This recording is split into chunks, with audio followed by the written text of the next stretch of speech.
What is going on, guys? In today's video, I will show you the best endgame greatsword and crossbow build in Throne and Liberty. So in this guide, I will show you a fully maxed setup with the best possible tier 1 gear, traits, masteries, skilled rotations, and everything else. And the best part about this is that for every single build choice, I will explain my reasons, also how and where to get this powerful gear. And just overall, you'll be able to see what a fully maxed T1 character will look like and what at the endgame you can achieve as well. So if you want to use the best build in the game, then let's get right into it. This setup is very unique, because by using Vital Force and Cold Warrior, we will increase our skill damage by a massive amount. Our main build's focus is on the Mortal Mark skill, because when it gets activated, we'll see huge damage numbers. Also, normally mana regen is a problem for most crossbow users. However, with passives like Victor's Morale, you'll never have to worry about it ever again. This greatsword and crossbow playstyle allows you to play like a bruiser with access to both the melee and mid-range damage. We will stack very high amounts of heavy attack chance, hit, and skill damage boost, while also having big HP and DPS numbers.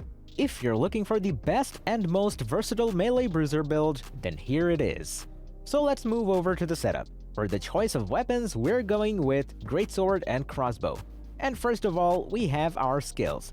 So for defensive skill, we use Iron Point Parry, while for active skills, we get Da Vinci's Courage, Selfless Diffusion, Mortal Mark, Stunning Blow, Merciless Barrage, Quickfire, Mother Nature's Protest, Ascending Slash, Guillotine Blade, Valiant Brawl, Weak Point Shot, and Death Blow. As you can see from the gameplay, I don't have all of the same skill icons on my bar. It is because the skill icons will change depending on our specialization setup. So our Mortal Mark will turn into Detonation Mark, then Merciless Barrage will turn into Wild Barrage, and finally Valiant Brawl will turn into Cruel Smite. Then for passives, we want to go with Robust Constitution, Vital Force, Cold Warrior, Victor's Morale, Nature's Power, Piercing Strike, Bloodlust, and Ambidexterity. As for skill upgrade priority, for active skills, we want to mainly focus on Quickfire, Valiant Brawl, Mother Nature's Protest, Merciless Barrage, Selfless Diffusion, Mortal Mark, and Stunning Blow. While for passive skills, we focus on Robust Constitution, Piercing Strike, Vital Force, Cold Warrior, Nature's Power, and Victor's Morale. And then for the rest of your skills, they're not as important, so just upgrade them as you progress through the game.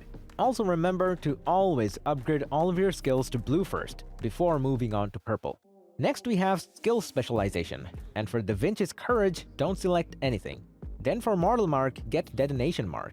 For Merciless Barrage, get Annihilation Barrage Shot and Gale. For Mother Nature's Protest, get Lightning Arrow. Then for Guillotine Blade, get all three, so charges damage, cooldown reduction, and AoE damage. Next we have Weak Point Shot, and for this we select cooldown. Then for Selfless Diffusion, get Aggression.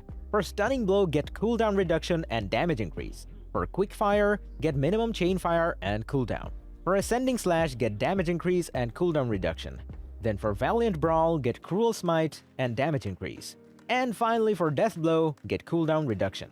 Next we have Weapon Mastery, and this is how it should look like for the crossbow. So take a look at the middle and get everything from Mystical Regen until Cold Vision, and then go to the bottom and get that entire row.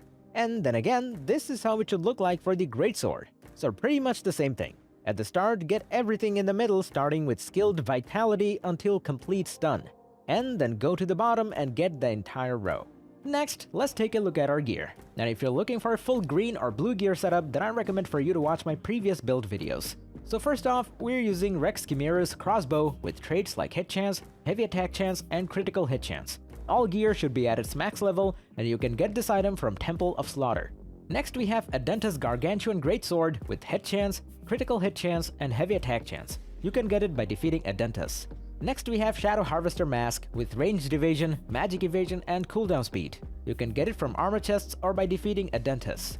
Next we have Supreme Devotion with skill damage resistance, debuff duration, and mana regen. You can get it from Cave of Destruction. Next we have Phantom Wolf Tunic with max health, buff duration, and magic evasion. You can get it from Tyrant's Isle. And as we are using 2 pieces of the Ghost Wolf set, so we will get bonus damage increase. Next we have Gauntlets of the Field General with max health, melee evasion, and added attack speed. You can get it from armor chests or by defeating Eritas. Next we have Shadow Harvester Trousers with ranged evasion, mana regen, and magic evasion. You can get it by defeating Junabot. Next we have Phantom Wolf Boots with ranged evasion, magic evasion, and movement speed. You can get it by defeating Minezarok. Also, as we're using 2 pieces of the Death set, so we will get 14% critical damage boost. Next we have Clasp of the Conqueror with max health, skill damage boost, and buff duration. You can only get it by opening all types of purple armor chests. Next we have Bracers of the Primal King with max health, skill damage resistance, and debuff duration. You can get it from Cave of Destruction.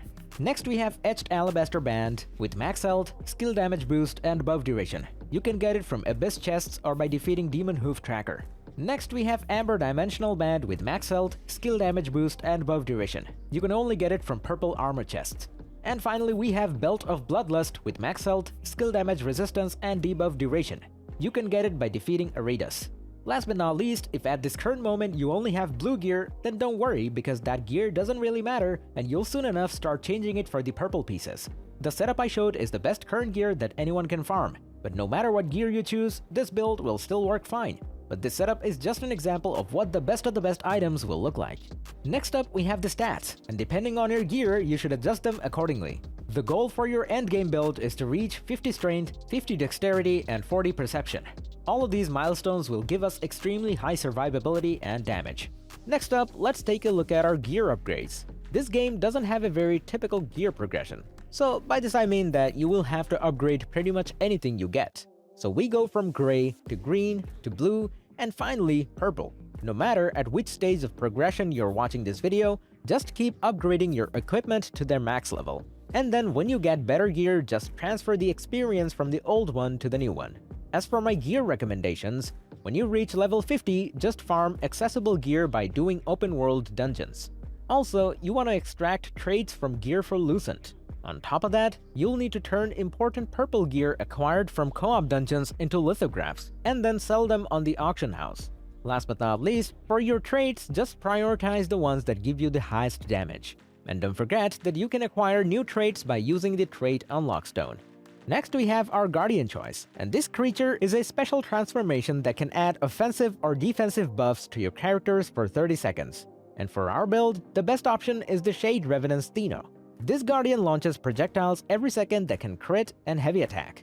This is the best Guardian for dealing damage, and for PvE, damage is all that really matters, so this is our best choice. And now finally, we have come to the gameplay. The idea behind the playstyle is to use various skills to increase your damage, mark the target, and then rotate through your burst damage and cause high explosion damage from detonation mark.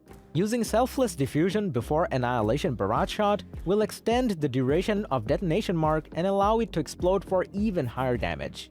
So our main rotation is to use Da Vinci's Courage, then Cruel Smite, then Selfless Diffusion, then Mortal Mark, then Stunning Blow, then Quickfire, then Wild Barrage, then Ascending Slash, then Guillotine Blade, then Death Blow, and now we finally finish it off with Cruel Smite. And from here, we just rinse and repeat. The main goal for this combo is to get as many buffs as possible, so then when we use Selfless Diffusion, Mother Nature's Protest, and Mortal Mark. These are also our most important skills that we want to keep up pretty much 24/7. This particular rotation is more meant for boss fights as opposed to mobs in the open world, so you don't have to rotate all your buffs. Most of your damage skills are able to kill open world mobs very easily, so mainly you want to use this rotation on stronger enemies. And that's about it. So if you enjoyed this video, click like, subscribe, and comment. If you're interested in more content, then check out my channel, and I'll see you in the next one. So take it easy, peace.